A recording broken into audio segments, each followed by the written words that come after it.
messieurs. 53, il est 51 places, on est 23 heures. Question, oui, vous êtes 4, donc c'est pour ça que vous avez bien fait de venir à 4. Vous n'auriez pas pu monter tous les 4. Des questions sur les ardoises? Le charbon. Et ici, ça s'appelle un verdoux. Donc quand on exploitait l'ardoise au fond, on ne trouvait de la bonne ardoise pour mettre sur la couverture que 20%, et 80 autres pourcents étaient des déchets. Et ces déchets ont fabriqué cette espèce de replat qu'on appelle donc un verdoux. Donc là maintenant, je suis sûr que je suis à mon ardoisière et il y en a 5 comme ça jusqu'à Rimone. Ils sont complètement oubliés. Donc on va traverser le verdoux. Alors vous allez sourire, mais j'étais hier sur ce verdoux. Et en dessous vous avez une restitution de cette chaleur qui va favoriser la floraison du muguet. On a exactement la même chose au château d'Angers, où les pieds de vigne sont tous tutorés par des blocs de schiste qui prennent la chaleur la journée et qui sont anti-gel le lendemain matin.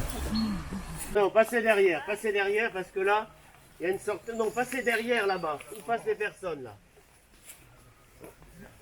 Donc c'était la sortie du treuil. Hein, on a remonté le dos de l'ardoise avec un treuil ici. Alors, le treuil, il était là-bas derrière, on est passé à côté. Il y avait donc un câblage, effectivement, une voie type de Coville ou assimilée, et puis on remontait effectivement les blocs qui étaient taillés en surface. Donc passez là-bas, Giuliano, parce que c'est trop dangereux ici. Hein. Bon, faites bien de la place un peu plus haut pour que tout le monde voit pour le commentaire. Ça remonte à quelle époque de l'histoire? Oh, c'est pas vieux, c'est 1820. Oui, parce qu'il faut avoir un treuil. Pour le commentaire que les autres viennent voir. Chassez à droite, pas trop long. J'explique.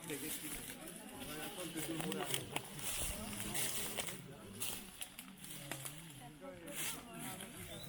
N'oubliez pas sous la main d'œuvre. N'hésitez pas à faire ça.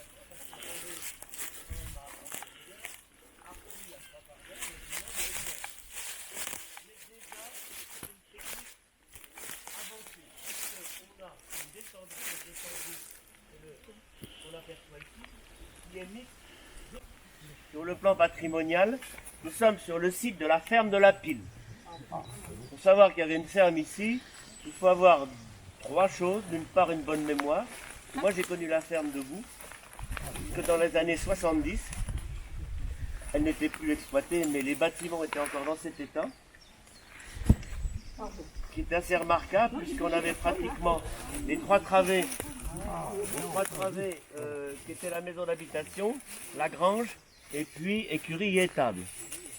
Et l'originalité, on avait effectivement des, non pas des linteaux carrés, mais des linteaux en arceau roman. Cette ferme a été exploitée jusque pratiquement l'entrée de la fin de la Deuxième Guerre mondiale. Sauf que, je le rappelle, nous sommes à 3 quarts d'heure à pied de Ranvé.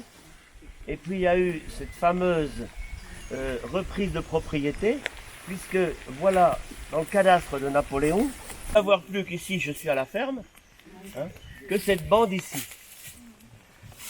Donc c'est la raison pour laquelle l'exploitation agricole n'avait plus de sens. Ça a été vendu, ça a été racheté pour la pierre. Et si vous voulez voir la pierre de la Pile, vous allez voir une maison à Aiglemont. C'est un assureur de Charleville qui a racheté la Pile pour ses pierres, pour construire la maison de sa fille à Aiglemont. Des anecdotes qui sont... À quel endroit? Je ne vais pas le dire, madame, parce que je suis discret, vous le savez bien. Ça y voit. Ceci dit, la Pile, on connaissait un peu plus loin une réserve d'eau avec le petit ruisseau qui faisait fonctionner une roue qui fonctionnait là. Et c'était la raison que ça s'appelait la Pile hydroélectrique. Et après avoir retravaillé avec 2 personnes âgées du 5e âge, moi je suis du 4e âge, c'est ce qu'on m'a dit ce matin, Madame Maréchal et Madame Mortier, j'ai découvert des travaux d'histoire de ces 2 dames qui m'ont...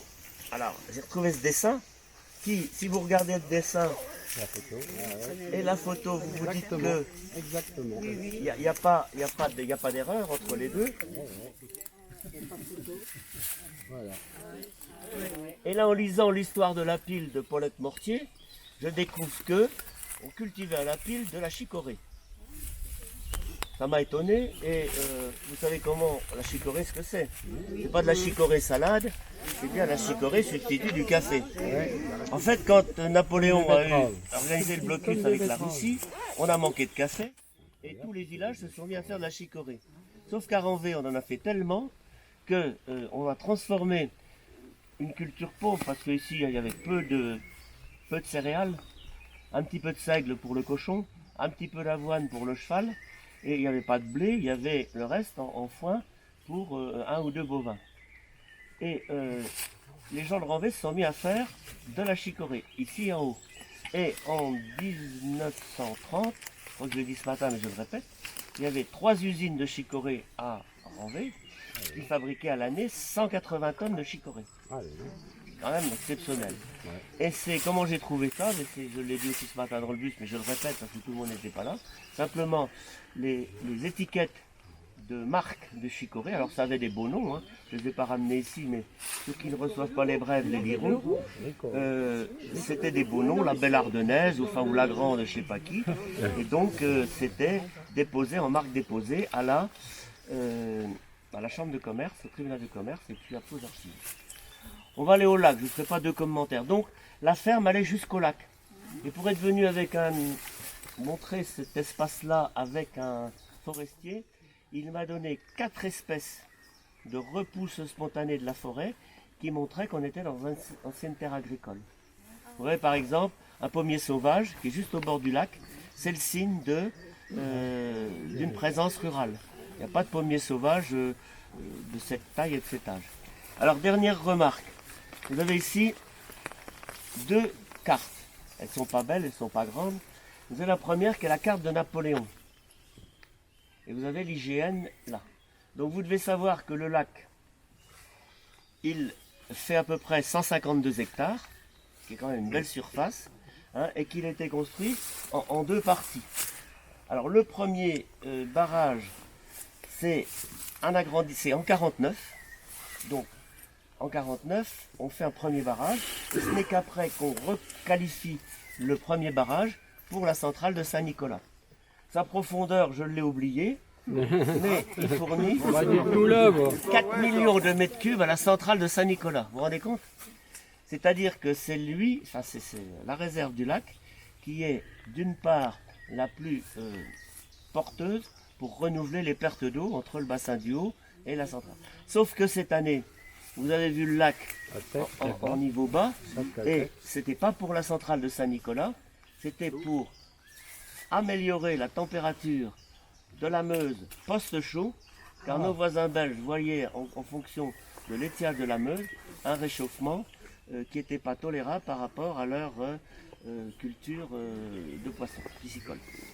Et alors, dernière chose, sur cette carte ici, en prenant une loupe, vous êtes passé devant un restaurant qui s'appelle, vous le reparlez normalement, comment il s'appelle? Restaurant du Pont des Aunes. J'ai un jour été dans une balade, mis en difficulté parce qu'on m'a dit ça s'est jamais appelé le Pont des Aunes, ça s'appelait le Pont des Ânes. J'ai cherché, et puis quand on ne sait pas, il faut s'adresser à des toponymistes avertis. Donc je me suis adressé à Michel Tamine une question en disant Aulne ou Anne. Alors il a rigolé quand j'ai dit Anne, j'ai renvoyé un monsieur qui m'a posé la question, qui est devenu similairement du même nom que le pont que vous voulez citer.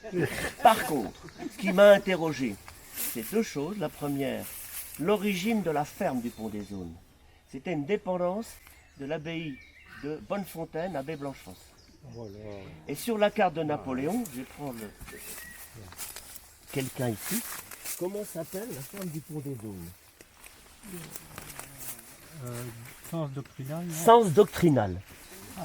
Alors, deuxième question, qu'est-ce que vient faire Alors, sens, on sait ce que c'est, vous savez l'origine du mot sens. Ferme. Mais pourquoi ça s'appelle sens? Ferme. Mais pourquoi? Parce que le Seigneur percevait l'impôt qui s'appelait le sens, C-E-N-S. Donc la ferme où on percevait le sens s'appelait la sens.